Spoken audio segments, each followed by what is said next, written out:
I saw here something, but I thought I'm writing it down.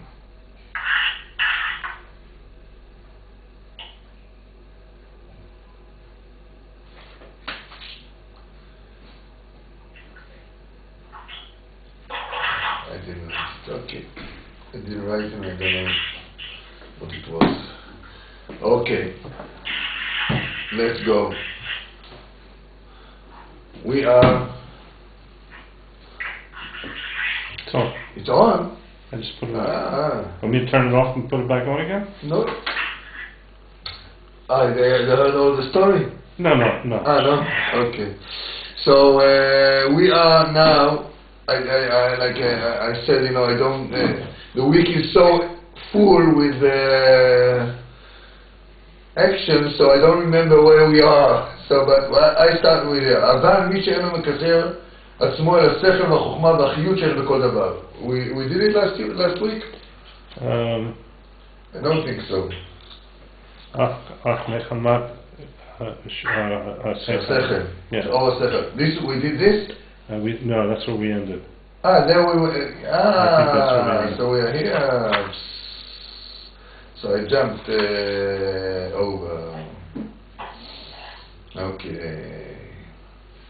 Really? I think. So. Okay. So. I don't think we will use this one.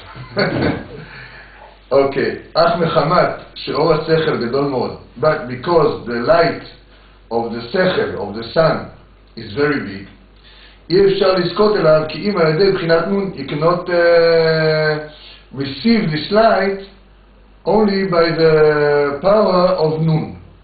What is nun? Nun is the letter nun. Yeah? What is nun? שהוא בחינת מלכות, is the aspect of malchus, of kingship. You put on you put it up? Yeah. כמו שכתוב, like it is written, לפני שמש ינון שמו. Before the sun, ינון שמו. ינון is his name, and ינון is the name of the Mashiach. Yeah? You see it? ינון. It's one of the names that they say this is the name of the Mashiach. They say it's Menachem, they say, but one of the names is Yinon. Yinon, you see, it's Yud and Nun. Uperesh Rashi explains, Lashon Malchut, Yinon means Malchut. וזה בחינת לבנה. And Malchut is the aspect of the moon. Why? Because the Levana, the moon, אין לה אור מעצמה, she doesn't have light of herself. כי אם מה שמקבלת מהשמש, only what she gets from the sun. וזהו מבחינת מלכות, and this is the aspect of מלכוס. בלטה מגרמה כלום, that she doesn't have anything of herself. אלא מה שמקבלת מהחטא, only what she gets from the חטא, that שהיא בחינת חוכמה, that this is the chet is the aspect of חוכמה, of wisdom, and this is the aspect of the sun, ונעשה אור הלבנה כאור חמה, and becomes the light of the moon like the light of the sun. Okay, this is the straight translation of the words. But we learn that we have to look on the sechel that there is in everything that happens with us. And when we see the sechel, the wisdom that surrounds us, and the wisdom with the things that happen with us, we can get closer to Hashem. Like this. But this sechel is very big, because what sechel do we want to see? We want to see the sechel, we want to see the wisdom, we want to see the chokhmah of Hashem. You want to see the chokhmah of Hashem? Who are you to see the chokhmah of Hashem? It's a big light, like we said. It's a light that lights the man's life, the man's way in life for everything. You know, how can you see it? You cannot see it. Okay, so you have to use the nun. You have to use the aspect of Malchut. So what is the aspect of Malchus? The aspect of Malchus is I don't know nothing. I don't have any sechel of myself. I don't understand anything of myself. Like, right the opposite of what the world thinks of Malchut. What the world thinks of Malchut? The king, he knows everything. He's the balabait of everything. He is the ruler of all the people. And really, it's the nature of each man. Yeah, I am the king. Okay, I know there's the prime minister but I am the king. I am the king. I am the ruler of all the world. If anyone moves just one pips against of my will, I explode. Why do I explode? Because I am the king. Whatever I say, people should do. Especially if it's my kids, my wife, my workers, or wherever I am the king. And here he says, the aspect of kingdomship is I have nothing. I don't know nothing. I don't have any light of myself. I don't have any sechel of myself. I don't have nothing. This is the kingdom. This is the Jewish kingdomship. Okay, how can you say such a thing? We know, let's say David HaMelech. He was a big hero. He was a big fighter. He was a big king. He told people what to do. Shlomo HaMelech. Yeah, he was the cleverest man in the world. How come you say that he doesn't know anything? So here we come to a point that it's the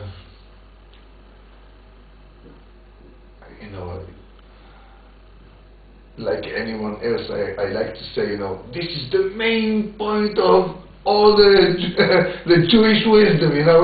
There's so many points like this, that this is the main point of Jewish wisdom. But is one of the main points of the Jewish wisdom is to go on yes and no at the same time. To go on black and white on the same time. On the same time I'm going, I have nothing and still I know. It's on the same time. I don't have any sechel of myself, but I do have. But it's not mine. I have sechel. I know what I should do. But the sechel, the wisdom that I have, the knowledge that I know what I should do and what other people should do, it's not mine. And this is a very difficult situation, because when you see that you someone that is advisor, how do you say, coach, like today they call it a coach, yeah, and wow, he has a big success, and to relate this success to Hashem. It's not my success. I'm telling people what to do. They do what I tell them to do, and it works, and it's not my success. Really, I don't know anything. Really, it's only Hashem. He did everything. You're lying. You did it. You're right. But it's first of all, you have to know it in sechel, in the logic way. Okay, this is the theory that where we have to be. Second, I have to try and live like this. And third, I have to feel it. Really feel it. Really feel like this. When you feel like this, that nothing is mine, yeah, I'm making money. I'm making big money. You're not making big money. Hashem is giving you big money. You know, I have a friend that is a millionaire. You know, for me, you know, he's my teacher. If once I will have a lot of money, he's my teacher, because I saw, you know, when I was, now I'm not so much in contact with him, but when I was in contact, I saw how he gives tzedakah, the way he gives it, you know. When he said it's not my money, you had the feeling that he means it, you know, that he really feels like this. Yeah, when someone he helped me with the radio that I had at the time, and then I saw other people coming to him, and when he was giving them, he said, "It's not my money," and you heard that he really feels like this. Yeah, it's not my money. It's only Hashem gave me to be his secretary. I'm the secretary of Hashem. I am the minister of treasure. He gave me an amount of treasure to give it out, and I have the right. You know, he gave me the right to think. To this one I give this amount. To this one I give this amount. It's not my money. I'm only a keeper. You know, and you can really feel that this is how he feels. It's amazing, you know. It's really amazing. And he lives, you know, he lives in a nice house. He drives a nice car, and he goes to Uman when he wants to go to Uman. He lives like a man that has money, but very modest. You know, you don't come to the house and your eyes go out of the place. Yeah, and he only bought I think I told you about this guy already. Yeah, he bought a new car only because his Rav told him he has to buy a new car, because when people come to make business with him, they should see that he have a good car. Yeah, and he built a house, you know, like his Rav told him how to build a house. You know, he didn't build it by himself. You know. He said, you know, I don't want to build a big house. You know. So his Rav told him how big the house should be. Yeah, you know, and from one side he's doing business, you know, and he's like you know, a tough businessman, and he says this yes and this no, and here I fight, and he makes all the fight and all the negotiation that he has to do. But from the other side, you know, it's not my power. It's not what I'm doing, you know. This is the Jewish Malchus. From one side, I'm doing. From the other side, it's not my power. I have nothing. Only when you have nothing, and when you know nothing, you can use this chokhmah. And this is what they say, you know, that's why the moon gets the light of the sun. Why? Because she's nothing. She's like a mirror. And when you light any light on a mirror, it reflects it. So this is the Jewish way. You know, where do you see it? You see it like before Yom Kippur. Yom Kippur, you have to fast, right? The day before Yom Kippur, you have to eat. Yeah? Purim, you have to be happy and eat a lot and drink wine. The day before Yom Kippur, you fast. Yeah? So, before Purim. Yeah? So, before Purim, you fast. And you read the Megillah, you go into the happy day when you're still hungry, when you're still in the fast. Yeah? So it mixed together, you know, the fast and the happiness is mixed together. In Yom Kippur, it's the opposite, you know, you eat and you go into the day of the fast and the serious and asking mercy from Hashem Yitbarach, you know, when you're full, when your stomach is full and you're, wow, you know, who I am, you know, I'm something, I fed myself, I took care of myself, now I'm coming. You have to... You're giving the chaylev to Hashem. Yeah, it says in the Zohar, you know, why do we eat? You know, because it says la'anot et nafshotechem. You have to how do you say la'anot? How do you say la'anot? Torture your soul, not torture your body. So when you eat a day before, you are commanded to eat all day long. Yeah. So you have power to fast one day. It gives you the power to fast. So the body doesn't suffer so much, but the soul suffers. Why? Because the food is the connection between the soul and the body. And when you ate before, you know, and you gave your soul a lot of power, she expects more. And I said, no, up to here. That's enough. So the soul is suffering from this day more than the body. It's going to be the same this Shabbos, and then Sunday is Sarbatevas. Yeah. This Shabbos is we're going to eat, and then right.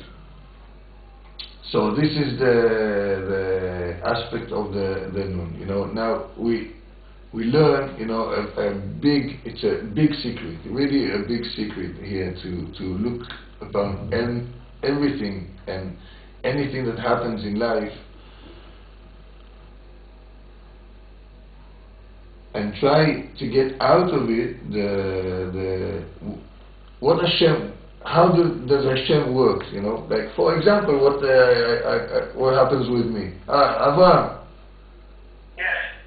I have Mazel Tov. Yeah. Yeah, I have another grandson. Oh, Mazel Tov. But how it happened? You know, you put the story in the. No. So. You know, like I told you, know, I had to make a big day on the radio, and it didn't work, and I was very disappointed.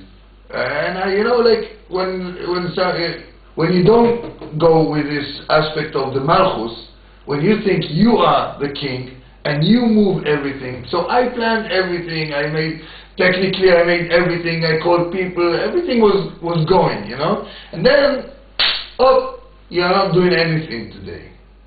And I was very disappointed because I didn't have the power of Malchus. Right. If I had the power of Malchus, I would say, okay, Hashem, this is what you want. You are the Balabai. Okay. I'm nothing. I'm nothing. Yeah. Goodbye. Let's go on. Yeah. But I didn't have this power. So I was very disappointed, and I was, you know, like a kid, you know, you don't love me anymore, you don't take care of me, and all this. And then someone came and bought me the ticket to Uman. And it was, wow, it was what I got there Friday, Saturday, Sunday I went back already. But it was very strong, very, very, very nice. But still, you know, I'm coming back and I have nothing. I'm not a big Talmid Chochem, I'm not a big millionaire, I'm nothing, you know. No, I had enough of being nothing, you know. I want to be something already. Okay, so then they called me that my daughter is in hospital. She on the 7th month, you know, she had to go and had an operation. It was a big miracle that she was saved, you know, because they went to hospital, and in the hospital, you know, suddenly she was bleeding, and she took 6 pints of blood. Pints of blood. It means almost all the blood. And she's very skinny, you know. So almost all the blood, they changed all the blood. So it was a big trauma for the body. And I got uptight, you know, and it was interesting that I was more uptight, you know, now than when my wife was giving birth. You know, it was Wow. Anyway, I'm going there, and then I see, I'm a rich man. I'm a multi-millionaire, not a millionaire, I'm a multi-millionaire. I have so many kids, I have so many grandkids, and wow, everything is okay, everybody is healthy, everybody is okay, everybody is Baruch Hashem, what are you crying about? So like, Hashem gave me, he showed me by giving me a big slap over the face, wake up, there's nothing to be, and each one of us, if we look good, we see that we have so many good things. So many good things happening around us. We are alive. As long as we are alive, we can do. Right. So, you don't have a big parnasa. So what? What's going to happen? Like Rabbeinu says, in a place, he says to him, what are you worried about?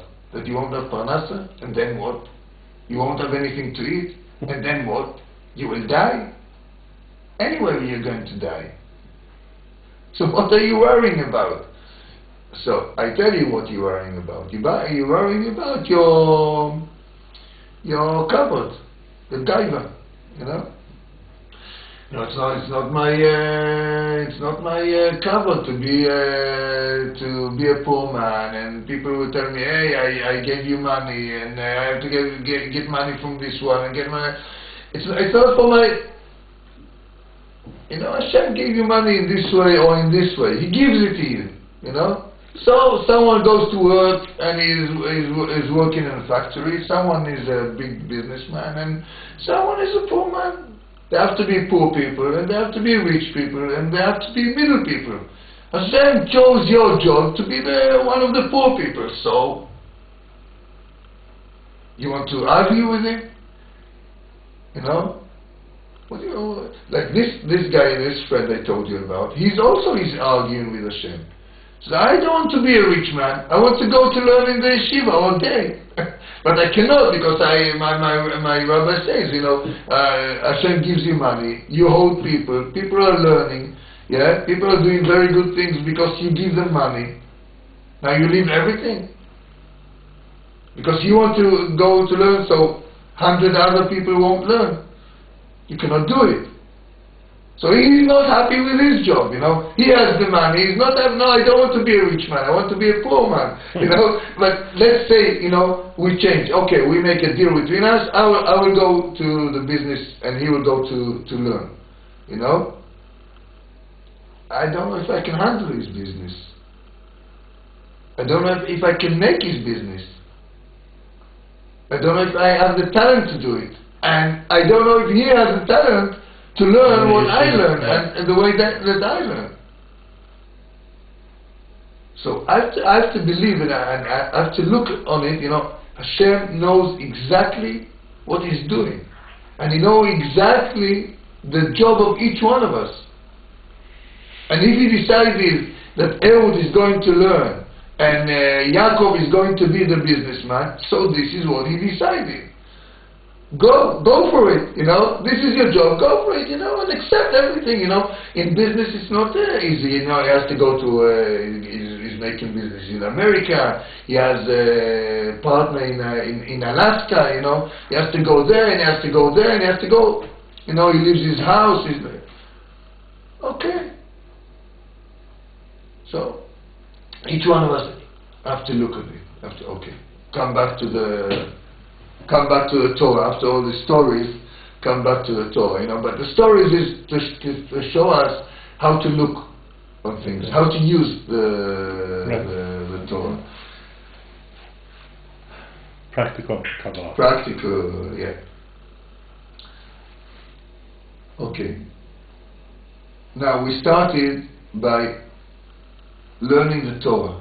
You have to know that by the Torah, all your prayers are being accepted. And the importance and the grace of Israel is being raised up. Yeah? And why do you need it? You need it because you have to look on the sechel. So it means by the Torah I can look at the sechel. And then we said by the sechel that we're looking in what is happening in the world and with us in the world, yeah, I come back to the Torah and I learn the Torah and I get more wisdom in the Torah, and it goes there and back in a circle. What happened when we were there in Mount Sinai? Yeah, when we got the Torah, when we received the Torah, so Hashem opened all the skies. That's how they say it. But we could see that, like a prophet, like a prophet, he sees God, but you cannot see God really because you cannot see him. It's not possible. But again, we come again to the Jewish wisdom. You say yes and you say no in the same time. I see Hashem, I see God, but I don't see him. So how can you say it? You can say it. If you be lucky, like me, for example, so you can understand it from experience. Like when you learn Torah good, or you have a good prayer, or good Itboidedus, or a good time in Uman. So you see Hashem. I don't see Hashem, but I see him. It's a feeling. It's whatever. I don't know how to say it, because you have to say yes and no at the same time, and there's no way to say yes and no at the same time. Something internal. It's internal. It's inside you. Yeah, it's something that you see with your soul. Right. Yeah, it's not something that you see with your seichel, Right. with your logic, Right. logical experience. So when we got the Torah, we were in a very, very high level that we saw Hashem, and then we saw that Hashem is one. And when we received the Torah speaks about everything. Yeah, everything that we have to do by the laws of the Torah is related to this world. For example, before I eat, I have to make a bracha, yeah? I have to make a blessing for the food. After I eat, it's food, it's something from this world. When I put my tefillin on, it's from leather, from a cow. Okay. Yeah? When I wear my tzitzis, it's from the sheep, all the Torah speaks about this world. So I understand that this one created all the world with all the creatures that lives in the world, with all the living, with all the being that is in the world, and he's taking care of everything that is happening in this world.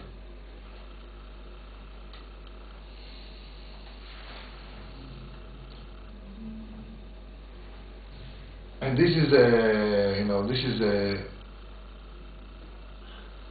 the general understanding that we have to have before we start this work of this Torah. Because I have to understand that there's one, which is Hashem, and He created everything, and He keeps creating everything. Like it says in the Tefillah, it says, ליוצר אורים גדולים, יוצר אורים גדולים, כאילו לא חסדו, לא, זה תהילים.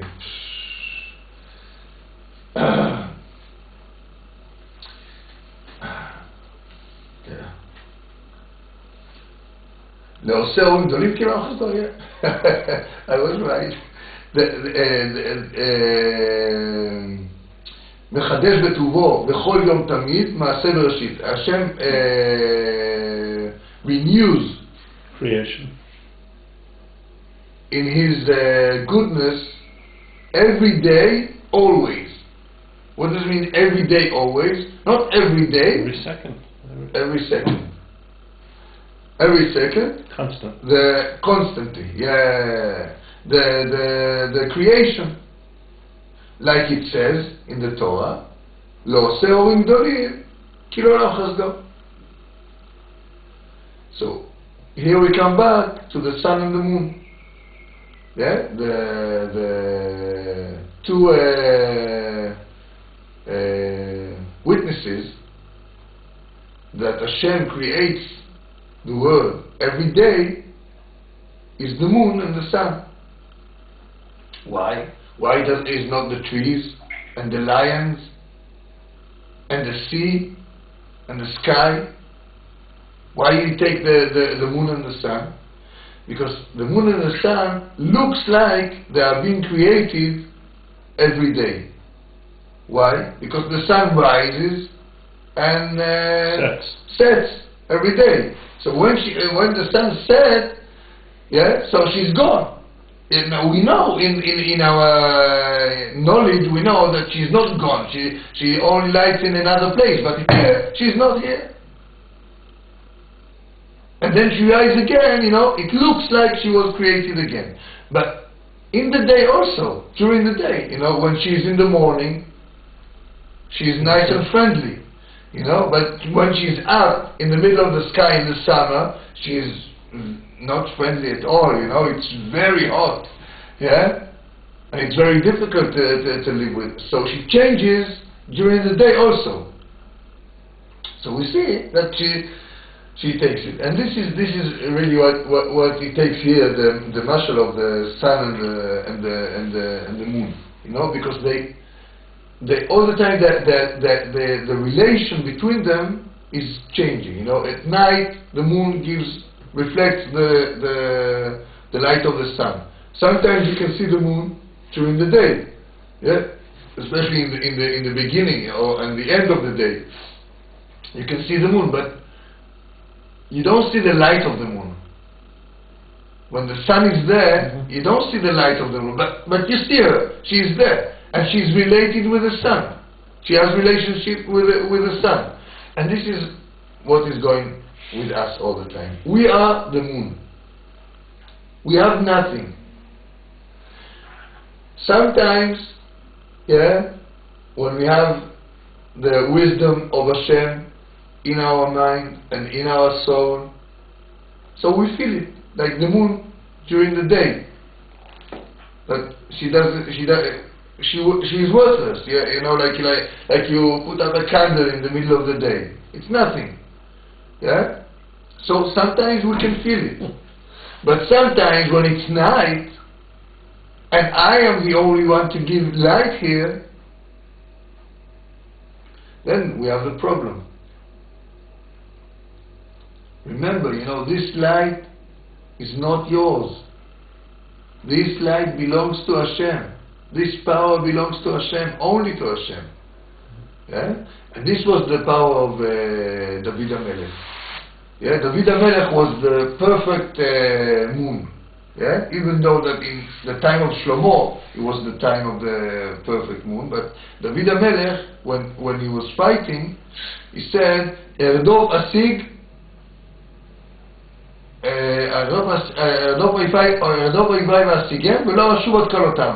will run after my enemies and I will destroy them. I won't come back from the war until I finish all the war. And he remembered all the time that the power belongs to Hashem. The kings after him were afraid. Said, no, Hashem, I cannot fight and remember that you are the fighter, so I want you to fight for me with a miracle. So it looks like, you know, the other kings had big miracles, and David HaMelech didn't have these miracles. So they are bigger and important than him, because Hashem gave them miracles. He says, no. They asked for the miracle because they knew, I won't remember. If I will fight with my hands, and I will win the war with my hands, I will feel that I did it, and I don't want to have this feeling. But David HaMelech fight, and you know, in the 6 Days War, Ezra Weizmann was the commander of the Air Force, and then it was amazing miracles in the Air Force, because in couple of hours the Israeli Air Force destroyed all the Egyptian Air Force. And he wasn't the commander, that he stayed in the back. He was in one of the planes. And he said every bomb got to the place. There wasn't one bomb that was missed. Every bomb was 100%, So he was saying, it's amazing, every bomb goes there. I see angels take the bombs and put them on the place. God is with us, and he said such things, And then after the war, he had an interview in the television. So someone asked him, here we have this הקלטה, like you do here, no? Recording. We have this recording, that you said that you see angels take the bombs and God is fighting for us. What is these words? So no, it was, I was excited in the middle of the war. He didn't want to admit that he really saw it. And there was one of my friends, he made tshuva after this. He was in the Golan in Yom Kippur. That in Yom Kippur, the Syrians came inside the mountain, and they were going on, and he was one tank. All his he was the one that was the one tank? Yeah. Really? All his guys all the tanks were destroyed. And he went back and forwards, to make a lot of dust, that they would think that there's a lot of tanks there, and every other time he will shoot. He said he saw an angel from the ground to the sky, fire with a sword in his hand, And he stopped. He said this angel stopped the Syrian tanks. And the Syrians said, they said, all these tanks. Why didn't you go on? Yeah. So they said, we were afraid that the Israeli army making an ambush on us. Yeah.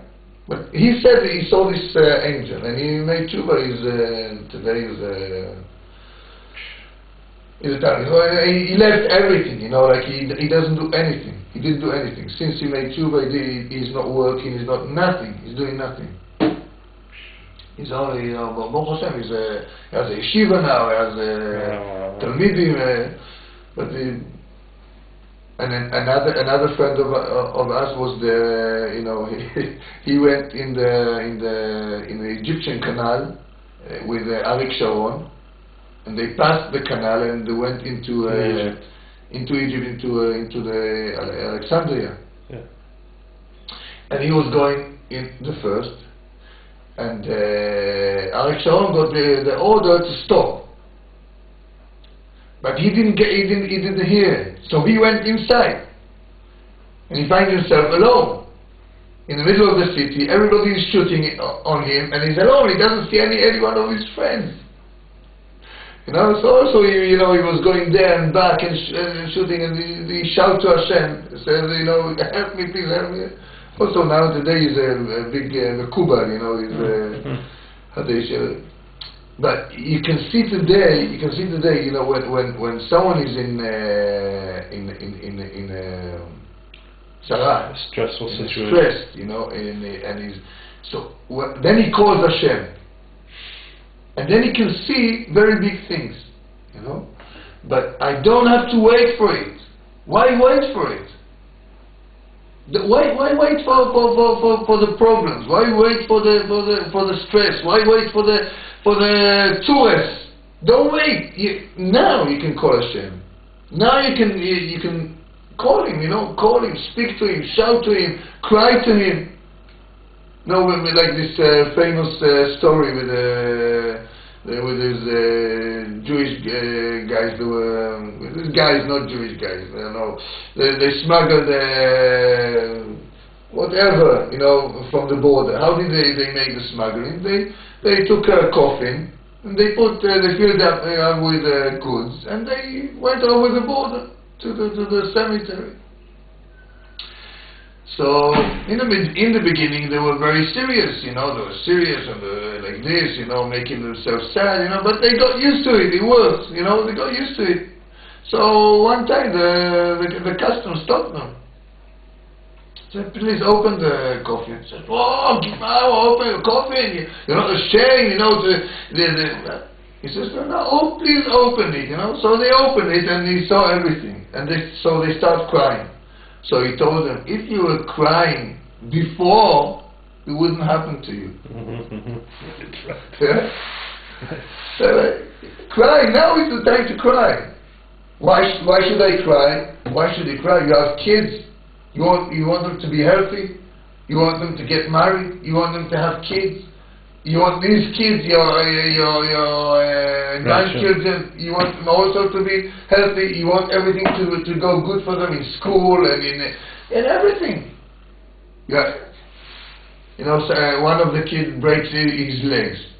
You start crying. Wow, what happened? You run to the hospital.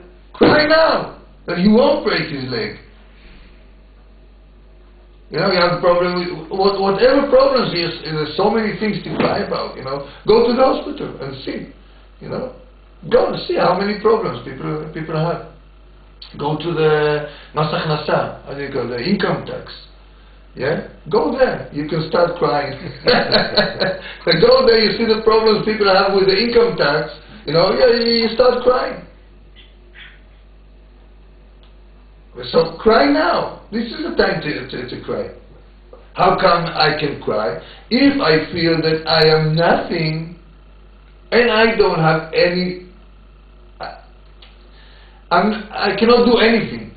Nothing. No, I cannot even fix one light in my house. I cannot fix anything. I cannot do anything. Everything is coming from the power of Hashem. That's it. Whatever power I get from Him, this is what I can use. If I don't get from Him, I cannot use it. I don't have anything to use. I don't have any powers, any sechel, any chokhmah, any money. I don't have anything. Everything belongs to Hashem. If I feel like this, I can cry. But if I feel, okay, this thing didn't work for me. I try this. I try this. I speak with my friend. I have a friend in the income tax. He's a big shot there. You know, I have a friend. He's a doctor. I have a friend. I'll fix it. You're going to cry one day, and if you won't cry in this world, you will have to cry in the Beis Din up there. So this is what the lesson for today.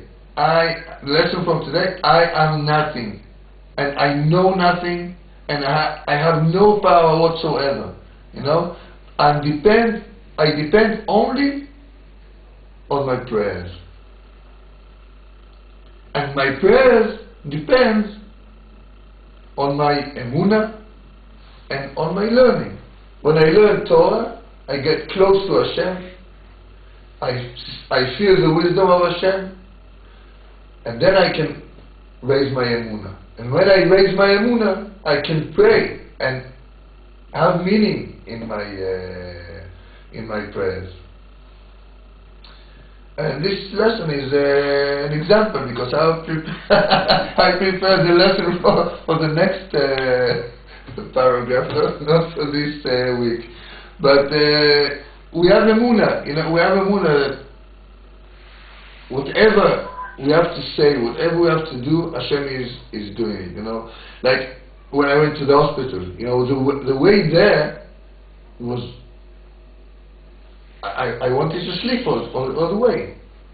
I was so tight that I wanted to run away, that I fell asleep. I just, you know, pulled down to one of the gas stations and stopped for a while. On the way back, I was awake a much longer time.